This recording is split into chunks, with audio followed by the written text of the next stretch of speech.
தேசிய கணித தினம் கணிதத்தின் முக்கியத்துவம் குறித்த விழிப்புணர்வை ஏற்படுத்த புகழ்பெற்ற இந்திய கணித மேதை ஸ்ரீனிவாச ராமானுஜனின் பிறந்த நாளான டிசம்பர் 22ஆம் தேதி தேசிய கணித தினமாக கொண்டாடப்படுகிறது. ராமானுஜன் எண் கோட்பாடு மற்றும் முடிவில்லா தொடர்களில் தனது பங்களிப்புக்காக நன்கு அறியப்படுகிறார். ராமானுஜன் தனது 11ஆம் வயதிலேயே கணிதத்தில் பெரும் தேர்ச்சி பெற்றிருந்தார். ராமானுஜன் 1887ஆம் ஆண்டு டிசம்பர் 22ஆம் தேதி தமிழ்நாட்டின் ஈரோட்டில் பிறந்தார். இவ்வுலகில் வாழ்ந்த வெறும் 32 ஆண்டுகளுக்குள் கணித உலகில் என்றென்றும் நிலைத்திருக்கும் தாக்கத்தை ஏற்படுத்தினார்.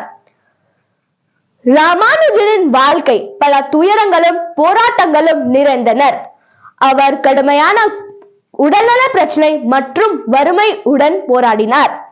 ஆனால் இவைகளால் கணித உலகில் அவரது சாதனையை தடுக்க முடியவில்லை. ராமானுஜன் கோயில் மண்டபங்கள், கிடைத்த காகிதங்கள் மற்றும் பலகைகளை பயன்படுத்தி கணித கோட்பாட்டுகளுக்கு தீர்வு கண்டார்.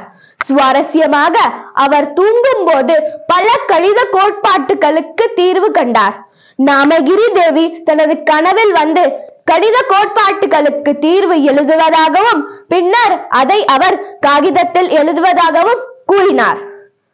ராமானுஜன் சுமார் 3900 சூத்திரங்கள் மற்றும் சமன்பாடுகளை விட்டு சென்றுள்ளார். கணிதம் ஒரு விளையாட்டு. அதை புரிந்து படித்தால் கணிதம் போல சுவாரஸ்யமானது வேற எதுவும் இல்லை என்று நம்மள் ஆசிரியர்கள் கூறுகிறார்கள். நாமும் எண்கள் மற்றும் சூத்திரங்களுடன் விளையாட தொடங்குவோம். இனிய கணித தினம் நல்வாழ்த்துக்கள்.